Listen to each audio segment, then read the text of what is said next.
ದ್ವಾದಶ ರಾಶಿಗಳಲ್ಲಿ 12ನೇ ಹಾಗೂ ಕೊನೆಯ ರಾಶಿ ಮೀನರಾಶಿ ಗುರುಜಿ. ಗುರುವಿನ ಒಂದು ಅಧಿಪತ್ಯ ಹೊಂದಿರುವಂತಹ ಹಾಗೆ ಪೂರ್ವ ಭದ್ರ, ಉತ್ತರ ಭದ್ರ, ರೇವತಿ ನಕ್ಷತ್ರಗಳನ್ನ ಹೊಂದಿರುವಂತಹ ಈ ರಾಶಿಯವರಿಗೆ ಯಾವ್ಯಾವ ರೀತಿ ಸಮಸ್ಯೆಗಳು ಕಾಣಿಸ್ಕೊಳ್ಳುತ್ತೆ? ಈ ಸಮಸ್ಯೆಗಳ ನಿವಾರಣೆಗೆ ಅವರು ಯಾವ ಒಂದು ಯಂತ್ರಗಳನ್ನ ಧರಿಸಬಹುದು ಅನ್ನೋದನ್ನ ತಿಳಿಸಿಕೊಡಿ. ಇವರು ಬ್ರಹ್ಮಸ್ಥಿತ ಶಕ್ತಿ ಯಂತ್ರ ಅಂತ ಇಟ್ಕೊಳ್ಳುವಂಥದ್ದು ಬಹಳ ಒಳ್ಳೆಯದು. ಹಾಗಾದರೆ ಬ್ರಹ್ಮಸ್ಥಿತ ಅಂತ ಹೇಳಿದ ಬಗ್ಗೆ ಎಷ್ಟೆಲ್ಲ ವಿಚಾರಗಳು ನಾವು ಊಹಿಸ್ಬೋದು. ಈ ಬ್ರಹ್ಮ ಎಲ್ಲಿ ಸ್ಥಿತನಾಗಿರ್ತಾನೆ? ವಿಷ್ಣುವಿನ ನಾಭಿಯಿಂದ ಹೊರಬಂದಂತಹ ಕಮಲದಲ್ಲಿ ಈತ ಸೃಷ್ಟಿಗೊಂಡಿದ್ದಾನೆ. ಹಾಗಾಗಿ ಕಮಲನಾಭ ಅಂತ ನಾವು ಯಾರಿಗೆ ಹೇಳ್ತೇವೆ? ವಿಷ್ಣುವಿಗೆ ಹೇಳ್ತೇವೆ. ಅಂತಹ ಕಮಲನಾಭನ ಮಗ ಇವನು ಯಾರು? ಸೃಷ್ಟಿ ಮಾಡುವಂಥ ಬ್ರಹ್ಮ. ಬ್ರಹ್ಮಸ್ಥಿತ ಶಕ್ತಿ ಯಂತ್ರದಲ್ಲಿ ಶಕ್ತಿಯ ಸ್ವರೂಪ ಇದೆ ಅಂತ ಹೇಳಾದ್ರೆ ಅಲ್ಲಿ ಶಿವನೂ ಇದ್ದಾನೆ ಆ ಇದರಲ್ಲಿ. ಅಂದರೆ ಈ ಬ್ರಹ್ಮಸ್ಥಿತ ಶಕ್ತಿ ಯಂತ್ರ ಏನಿದೆ, ಬ್ರಹ್ಮನನ್ನು, ವಿಷ್ಣುವನ್ನು, ಮಹೇಶ್ವರನನ್ನು ಮೂರೂ ಒಳಗೊಂಡಂತಹ ಒಂದು ದಿವ್ಯ ಯಂತ್ರವಾಗಿ ತನ್ನ ಶಕ್ತಿಯನ್ನು ಅದು ಪ್ರದರ್ಶಿಸುತ್ತೆ. ಹಾಗಾದ್ರೆ ಈ ರಾಶಿಯವರಿಗೆ ಅದು ಯಾಕೆ ಬೇಕು? ನಮ್ಮ ಸೃಷ್ಟಿಯ ಮೂಲ ಸ್ವರೂಪ ಎಲ್ಲಿಂದ ಶುರುವಾಗತ್ತೆ ಅಂತಂದ್ರೆ, ನೀರಿನಿಂದ ಈ ಎಲ್ಲ ಬದುಕಿನ ಸಂದರ್ಭ, ಭೂಮಿಯ ಎಲ್ಲ ಏನು ಸೃಷ್ಟಿ ಇದೆ ಅದು ನೀರಿನಿಂದಲೇ ಉತ್ಪತ್ತಿಯಾದದ್ದು. ಅದು ಬೆಂಕಿ ಉತ್ಪತ್ತಿ ಇರಲಿ, ಅಥವಾ ಮಣ್ಣಿನ ಉತ್ಪತ್ತಿ ಇರಲಿ, ಅಥವಾ ಗಾಳಿಯ ಉತ್ಪತ್ತಿ ಇರಲಿ, ಎಲ್ಲದಕ್ಕೂ ಮೂಲ ಜಲ. ಅಂದ್ರೆ ಅದಕ್ಕಾಗಿ ನಮ್ಮ ಏನಾಗತ್ತೆ, ಪ್ರಳಯ ಆದಾಗ ಈ ಭೂಮಿಯನ್ನ ಕಾಪಾಡುವಂಥವನು ಮತ್ಸ್ಯ ಸ್ವರೂಪದಲ್ಲಿ ವಿಷ್ಣು ಭಗವಾನ್ ವಿಷ್ಣು ಅನ್ನುವಂಥದ್ದು ನಮ್ದೊಂದು ನಂಬಿಕೆ. ಹಾಗಾಗಿ ಈ ಭೂಮಿ ಎಲ್ಲೂ ಹೋಗಿರೋದಿಲ್ಲ, ಅದು ನೀರಿನಲ್ಲಿ ಮುಳುಗಲ್ಪಡುತ್ತೆ. ಆ ನೀರಿನಲ್ಲಿ ಮುಳುಗಲ್ಪಟ್ಟಾಗ ಈ ಭೂಮಿಯ ಇತರ ಶಕ್ತಿಯ ಅಂಶಗಳು ಎಲ್ಲಿ? ಹಾಗಾದ್ರೆ ಆ ದುರ್ಗಾ ಸ್ವರೂಪದ ಒಂದು ತತ್ತಿ ಅಥವಾ ಅಂಡದಲ್ಲಿ ಈ ತ್ರಿಮೂರ್ತಿಗಳು ಅಡಕವಾಗಿರ್ತಾರೆ. ಅಂದ್ರೆ ಈ ಭೂಮಿಯನ್ನ ಕಾಪಾಡುವಂತಹ ಹೊರ ಕವಚ, ನೀರಿನಿಂದ ಮತ್ತೆ ಮೇಲ್ತರಬೇಕಾದಂತಹ ಹೊರ ಕವಚ ದೇವಿಯೇ ಆಗಿದ್ದಾಳೆ. ಆ ದೇವಿಯ ಒಳಗಡೆಯ ಶಕ್ತಿ ಸ್ವರೂಪ ಯಾರಾಗಿದ್ದಾರೆ? ಈ ತ್ರಿಮೂರ್ತಿಗಳಾಗಿದ್ದಾರೆ. ಹಾಗಾಗಿ ಶಕ್ತಿಗೆ ಶಕ್ತಿಯನ್ನು ತುಂಬುವಂಥವರು ತ್ರಿಮೂರ್ತಿಗಳು, ತ್ರಿಮೂರ್ತಿಗಳಿಗೆ ಬೇಕಾದ ಮಾತೃ ಶಕ್ತಿಯನ್ನು ತುಂಬುವಂಥವರು ದೇವಿ. ಅಂದರೆ ಹೆಣ್ಣು ಗಂಡು ಎರಡೂ ಕೂಡ ವಿಚಿತ್ರವಾದ ರೀತಿಯಲ್ಲಿ ಅವು ಭಿನ್ನ ಲಿಂಗಿಗಳಾದರೂ ಕೂಡ ಜಗತ್ತಿನ ಸಂಪೂರ್ಣವಾದಂತಹ ರೀತಿಯ ಸಮತೋಲನ ಹೋಗಬೇಕಾದ್ರೆ ಹೆಣ್ಣು ಗಂಡಿನ, ಅದು ಬರೇ ಮನುಷ್ಯರದ್ದು ಅಂತಲ್ಲ, ಅದು ಪ್ರಾಣಿಗಳಲ್ಲೂ ಇರಬಹುದು ಅಥವಾ ಸಸ್ಯಗಳಲ್ಲೂ ಇರಬಹುದು. ಈಗ ಯುನಿಸೆಕ್ಷುವಲ್ ಇದೆ, ವೆಜಿಟೇಷನ್ಸ್ ಅಂತ ಇದೆ. ಅಂದರೆ ಅದು ಅಲ್ಲಿ ಇದಿಲ್ಲ, ಏನು, ಎರಡು ಹೆಣ್ಣು ಗಂಡು ಕೂಡುವಂಥದ್ದಿಲ್ಲ. ಅದು ನಾವೀಗ ಉದಾಹರಣೆ ಹೇಳಬೇಕು ಅಂತಂದ್ರೆ, ಕೆಲವು ಗಿಡಗಳೆಲ್ಲ ಏನು, ಅದರ ಕೊಂಬೆಯನ್ನೇ ಮುರಿದು ಅದನ್ನ ನಾವು ಭೂಮಿಯಲ್ಲಿಟ್ಟರೆ ಅದು ಚಿಗುರಿಕೊಳ್ಳುತ್ತೆ. ಆದರೆ ಇನ್ನು ಈ ಕೆಲವು ಹಾಗಲ್ಲ, ಅವು ಎರಡರ ಮಿಲನವಾಗಬೇಕು, ಆಗ ಅದು ಸೃಷ್ಟಿಯಾಗತ್ತೆ.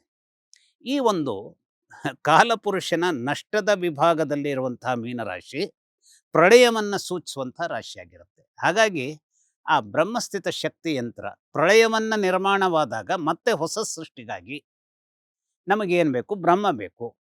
ಆ ಬ್ರಹ್ಮನಲ್ಲಿ ಆ ಒಂದು ಸ್ಥಿತಿಪಾಲನ ತತ್ವವನ್ನು ಬೋಧಿಸುವಂತಹ ಆ ಬ್ರಹ್ಮನ ಸೃಷ್ಟಿಗಾಗಿಯೇ ಬೇಕಾದಂತಹ ವಿಷ್ಣುವಿನ ತತ್ವವೂ ಬೇಕು. ಹಾಗೆಯೇ ಈ ವಿಷ್ಣು ಮತ್ತು ಬ್ರಹ್ಮ ಇಬ್ಬರೂ ಮಹೇಶ್ವರನಿಲ್ಲದೆ ಪೂರ್ಣಗೊಳ್ಳುವ ಸ್ಥಿತಿ ಇರದೇ ಹೋದಾಗ ಶಕ್ತಿಯ ಸ್ವರೂಪವಾದಂತಹ ಒಂದು ಯಂತ್ರ ಏನಿರುತ್ತೆ ಅಲ್ಲಿ ಈಶ್ವರನನ್ನು ಕೂಡ ಅದು ಅವುಗಳ ಜೊತೆಗೆ ಅದು ಏನು ಮಾಡುತ್ತೆ? ಸಂಯುಕ್ತಗೊಳಿಸ, ಅಂದರೆ ಅದರ ಜೊತೆಗೆ ಅದನ್ನು ಸೇರಿಸುತ್ತೆ. ಹಾಗಾಗಿ ಈ ಬ್ರಹ್ಮಸ್ಥಿತ ಶಕ್ತಿ ಯಂತ್ರ ಏನಿದೆ, ವಿಶೇಷವಾಗಿ ಪ್ರಳಯದ ಸ್ವರೂಪದ ಒಂದು ನಾಶ. ಪ್ರಳಯದ ಸ್ವರೂಪ ಅಂದರೆ ಜಗತ್ತಿನ ನಾಶಕ್ಕೆ ಪ್ರಳಯ ಆಯಿತು. ಆದರೆ ನಮ್ಮ ವೈಯಕ್ತಿಕ ಬದುಕಿನ ಸಂದರ್ಭದ ವಿಚಾರಗಳು ಅನೇಕ ಕಾರಣಗಳಿಗಾಗಿ ಏನು, ಒಂದು ರೀತಿಯಲ್ಲಿ ನನ್ನ ಜೀವನದ ಸಂಪೂರ್ಣವಾದಂತಹ ಧ್ವಂಸ ಆಗಿಬಿಡ್ತು, ಯಾವ ಶಕ್ತಿಯೂ ನನಗೆ ಇನ್ನು ಕಾಪಾಡೋದಕ್ಕೆ ಸಾಧ್ಯವಿಲ್ಲ ಅನ್ನುವಂಥ ಒಂದು ಶೂನ್ಯ ಸ್ಥಿತಿ ಅದು ಎಲ್ಲರಿಗೂ ಬರಬಹುದು. ಆದರೆ ಈ ಒಂದು ಆ ಮೀನರಾಶಿಯ ಜನ ನೀರಿನ ತತ್ವಕ್ಕೆ ಸೇರಿದವರಾಗಿರೋದ್ರಿಂದ, ಈಗ ನೀವೇ ಹೇಳಿದಂತೆ ಅಲ್ಲಿ ಪೂರ್ವಭಾದ್ರ ನಕ್ಷತ್ರದ ಒಂದು ಭಾಗ ಇದೆ, ಅಂದರೆ ಗುರುವಿನ ಯಜಮಾನತ್ವ ಇದೆ. ಹಾಗೆಯೇ ಉತ್ತರಾಭಾದ್ರ ನಕ್ಷತ್ರದ ಒಂದು ಭಾಗ ಇದೆ, 4 ಭಾಗಗಳಿದೆ, ಅದು ಶನೈಶ್ಚರನ ಶಿವನದ್ದು. ಹಾಗೆಯೇ ಕೊನೆಗೆ ರೇವತಿ, ಆ ಬುಧನ ಸ್ವರೂಪ ಹೇಗಿದೆ ಅಂತಂದರೆ, ಬುಧ ನಾರಾಯಣನನ್ನು ಕೂಡ ಆತ ಏನಾಗಿ ಮಾಡ್ತಾನೆ, ಅವನು ರಿಪ್ರೆಸೆಂಟ್ ಮಾಡ್ತಾನೆ. ಹಾಗಾಗಿ ಈ ತ್ರಿಮೂರ್ತಿಗಳೂ ಸೇರಿದಂತಹ, ತ್ರಿಮೂರ್ತಿಗಳ ಜೊತೆಗೆ ಶಕ್ತಿ ರೂಪವಾದಂತಹ ಒಂದು ದೇವಿಯ ಒಂದು ಶಕ್ತಿಯು ಅಡಕವಾಗಿರೋದ್ರಿಂದ ಮೀನರಾಶಿಯ ವಿಚಾರಗಳು ಕಾಲಪುರುಷನ ನೀರಿನ ವಿಚಾರವಾಗಿ ನಿಲ್ಲೋದ್ರಿಂದ ಆ ನೀರಿನ ಮೂಲಕವಾಗುವಂಥ ಪ್ರಳಯದಿಂದ ಮತ್ತೊಂದು ಹೊಸ ಸೃಷ್ಟಿಯನ್ನು ಸಂಪಾದಿಸಿಕೊಡಬಹುದಾದಂತಹ ಚೈತನ್ಯವನ್ನು, ಅದು ಭೂಮಿಯ ಸ್ವರೂಪಕ್ಕೆ ಬೇಕಾದಾಗ ಪ್ರಳಯವೇ ಆಗಿದ್ದರೂ ಕೂಡ ಮನುಷ್ಯನ ಸ್ವರೂಪಕ್ಕೆ ಪ್ರಳಯದಂತಹ ರೀತಿಯ ವಿಧ್ವಂಸಗಳು ಆದಾಗ ಅಥವಾ ತನ್ನದೇ ತಪ್ಪಿನಿಂದ ಆತ ಮುಳುಗಿ ಹೋದಾಗ ಏನಾಗುತ್ತೆ, ಈ ಬ್ರಹ್ಮಸ್ಥಿತ ಶಕ್ತಿ ಯಂತ್ರ ಏನು ಮಾಡುತ್ತೆ, ಈ ಮೀನರಾಶಿಯವರನ್ನು ಮೇಲೆ ಇಳಿಸೋದಕ್ಕೆ ಅದು ಕಾರಣವನ್ನು ಮಾಡಿಕೊಡುತ್ತೆ. ಸಾಧಾರಣವಾಗಿ ಮೀನರಾಶಿಯವರಿಗೆ ವಿಶೇಷವಾಗಿ ತೊಂದರೆ ಬರೋದು ಏನು ಹಾಗಾದರೆ, ಅವರಿಗೆ ವಿಶೇಷವಾಗಿ ತೊಂದರೆ ಬರುವಂಥದ್ದು ಶನೈಶ್ಚರನಿಂದಲೂ ತೊಂದರೆ ಬರ್ತವೆ. ಶನೈಶ್ಚರ ಯಾಕೆ ಅಂತಂದರೆ ಅವರಿಗೆ ನಷ್ಟದ ಮನೆ ಯಜಮಾನ. ಹಾಗೆ ಅವನು ಅನೇಕ ರೀತಿಯ ಲಾಭಗಳನ್ನು ಕೊಡುವ ಮನೆಯ ಯಜಮಾನಿಗೆ ಏಕಾದಶ ಸ್ಥಾನದ ಯಜಮಾನನೂ ಹೌದು. ಆದರೆ ಏಕಾದಶ ಸ್ಥಾನದಲ್ಲೇ ಅವನಿದ್ರೆ ಒಳಿತನ್ನು ಮಾಡಬಲ್ಲನೆ ಹೊರತು ಏಕಾದಶ ಸ್ಥಾನದಿಂದ ಇನ್ನೆಲ್ಲೋ ಇದ್ದಾಗ ಈ ಮೀನರಾಶಿಯವರಿಗೆ ಆತನಿಂದ ಯಾವ ಒಳಿತುಗಳು ಸಿಗ್ತವೆ ಅಂತ ನೋಡಿದರೆ, ಅವನು ಕೆಟ್ಟ ಒಂದು ಮನೆಯಲ್ಲಿ ಇದ್ದಾನೆ ಅಂತಾದರೆ, ಅಕಸ್ಮಾತ್ ಸುಖ ಸ್ಥಾನದಲ್ಲಿ ಇದ್ದಾನೆ ಅಥವಾ ಭಾಗ್ಯಸ್ಥಾನದಲ್ಲಿ ಇದ್ದಾನೆ ಅಥವಾ ಕರ್ಮಸ್ಥಾನದಲ್ಲಿ ಇದ್ದಾನೆ ಹೇಳಿದಾಗ ಸುಖವೇ ಇರದೆ ಹೋಗುವಂಥ, ಭಾಗ್ಯವೇ ಇರದೆ ಹೋಗುವಂಥ ಅಥವಾ ಉತ್ತಮವಾದಂಥ ಕೆಲಸಗಳೇ ಸಿಗದೆ ಹೋದಂತಹ ಸಂದರ್ಭ ಬಂದಾಗ, ಮನುಷ್ಯ ಕೆಲಸವೇ ಇಲ್ಲದೆ ಹೋದಾಗ ಯಾವ ಚೈತನ್ಯವನ್ನು ಪಡೆಯೋದಕ್ಕೆ ಸಾಧ್ಯವಾಗುತ್ತೆ, ಯಾವ ಸುಖವನ್ನು ಪಡೆಯೋದಕ್ಕೆ ಸಾಧ್ಯವಾಗುತ್ತೆ? ಹಾಗಾದರೆ ಸುಖವೇ ಇರದೆ ಹೋದಂತಹ ಸ್ಥಿತಿ ಇದೆ ಅಂತ ಹೇಳಿದ್ರೆ ಯಾವ ಕೆಲಸ ಮಾಡಿ ಏನು ಪ್ರಯೋಜನ, ಎಷ್ಟೇ ನಾವು ಹಣವನ್ನು ದುಡಿದ್ರೂ ಏನು ಪ್ರಯೋಜನ? ಇವತ್ತು ಅನೇಕ ಸಂದರ್ಭಗಳಲ್ಲಿ ನಾವು ನೋಡ್ತೇವೆ, ಅನೇಕ ಪ್ಯಾಕೇಜ್ 2 ಕೋಟಿವರೆಗೂ ಇದ್ದವರಿದ್ದಾರೆ, 10 ಕೋಟಿ ಇದ್ದವರು ಇದ್ದಾರೆ. ಆದರೆ ನಿನ್ನ ಸುಖ ಎಷ್ಟರ ಮಟ್ಟಿಗಿದೆ ಅಂತ ಕೇಳಿದಾಗ, ಬರುತ್ತೆ ಸರ್, ಬರುತ್ತೆ, ಹಣ ಬರುತ್ತೆ, ಏನು ಮಾಡೋಣ, ಸುಖ ಇಲ್ಲ. ಬರೇ ಒಂದು ಇದರ ಎದುರುಗಡೆ ಕಂಪ್ಯೂಟರ್ ಎದುರುಗಡೆ ನಾವು ಕೈ ಆಡಿಸ್ತಾ ಕೂತ್ಕೊಳ್ಳೋದೇ ಸುಖನ? ಇಲ್ಲ, ಖಂಡಿತವಾಗಿ ಸುಖ ಇಲ್ಲ. ಅದಕ್ಕಾಗಿ ಕೇಳ್ತಾರೆ ಕೆಲವರು, ಈ ಒಂದು ಶೂನ್ಯ ಸ್ಥಿತಿಯನ್ನು, ಹಣ ಬರ್ತದೆ ಅನ್ನುವ ಒಂದು ಕಾರಣಕ್ಕಾಗಿ ಶೂನ್ಯ ಸ್ಥಿತಿಯನ್ನು ನಾವು ಎದುರಿಸ್ಬೇಕೋ ಕೇಳ್ತಾರೆ ಪ್ರಶ್ನೆನ. ಹಾಗಾದರೆ ನೀನು ಮತ್ತೆ ಏನನ್ನು ಮಾಡಬಲ್ಲೆ ನೀನು? ಹಾಗಾದರೆ ಈ ಸ್ಥಿತಿಯನ್ನು ಬಿಟ್ಟು ಇನ್ನೇನು ಮಾಡಲಿಕ್ಕೆ ನಿನ್ನ ಹತ್ರ ಸಾಧ್ಯ ಇದೆ? ನಿನಗೇನಾದರೂ ಈಗ ನಿನ್ನ ಹತ್ರ ಒಂದು 50 ಕೋಟಿ ಹಣ ಸೇರಿರಬಹುದು.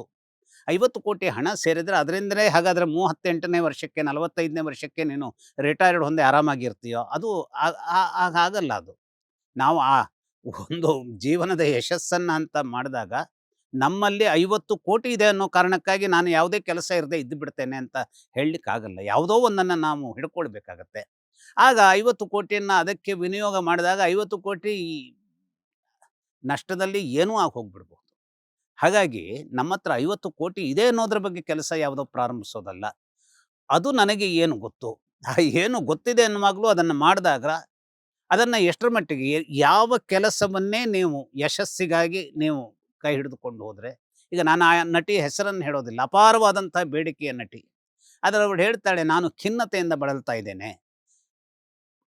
ಅವಳ ಕಾಲ್ ಶೀಟಿಗಾಗಿ 100 ಜನ ಕ್ಯೂ ಕಾದಿರ್ತಾರೆ.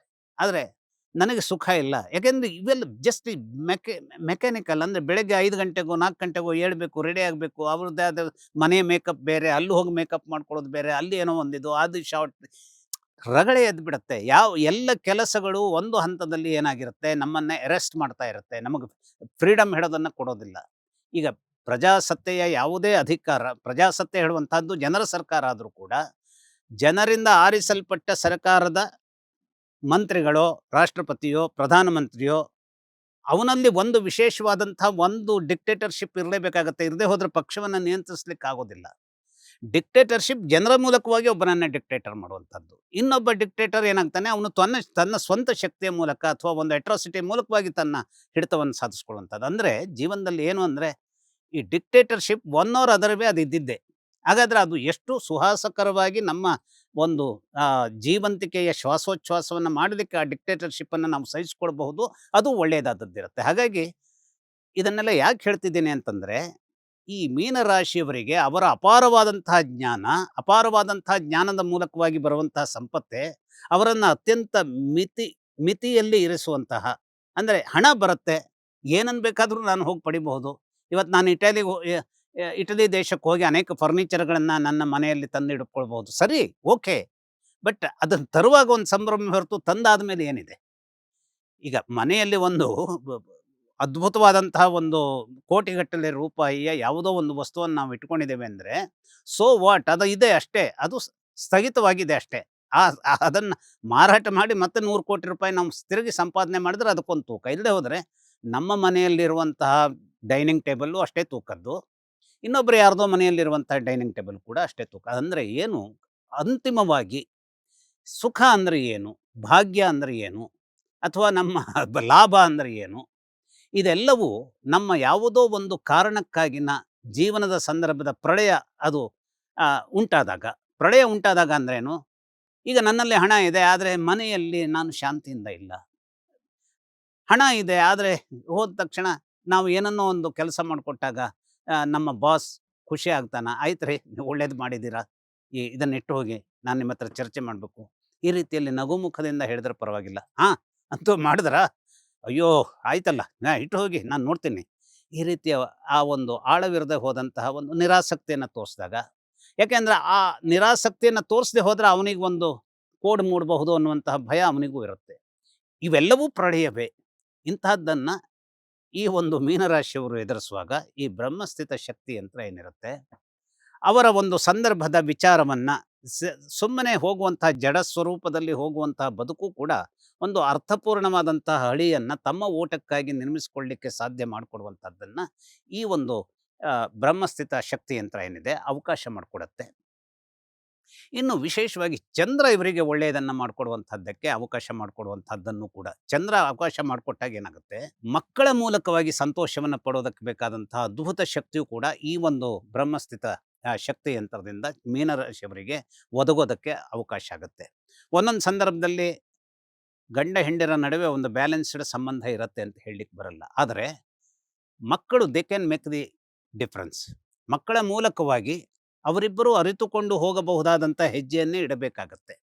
ಅಂತಹ ಒಂದು ಸುಸ್ಥಿತಿಯ ಸ್ವರೂಪ ಮನೆಯಲ್ಲಿ ಉಂಟಾಗಲಿಕ್ಕೂ ಅವರಿಬ್ಬರ ನಡುವೆ ಒಂದು ರೀತಿಯ ಸಂಘರ್ಷ ಇದ್ದರೂ ಮಕ್ಕಳ ಕಾರಣಕ್ಕಾಗಿ ಒಂದು ರೀತಿಯ ಯಾವುದೋ ಒಂದು ಶಾಂತಿ ಅಲ್ಲಿ ನೆಲೆಸೋದಕ್ಕೆ ಕಾರಣವಾಗುವಂತಹ ಒಂದು ಶಕ್ತಿಯನ್ನು ಕೂಡ ಈ ಬ್ರಹ್ಮಸ್ಥಿತ ಶಕ್ತಿ ಯಂತ್ರ ಮೀನರಾಶಿಯವರಿಗೆ ವಿಶೇಷವಾಗಿ ಮಾಡಿಕೊಡುತ್ತೆ. ಹಾಗಾಗಿ ಈ ಅನೇಕ ಸ್ವರೂಪದ ಒಳಿತುಗಳನ್ನು ಮಾಡಿಕೊಡೋದ್ರಿಂದ ಈ ಒಂದು ಯಂತ್ರ ಮೀನರಾಶಿಯವರಿಗೆ ಬಹಳ ಅದ್ಭುತವಾದಂಥ ಪರಿಣಾಮವನ್ನು ಕೊಡುತ್ತೆ.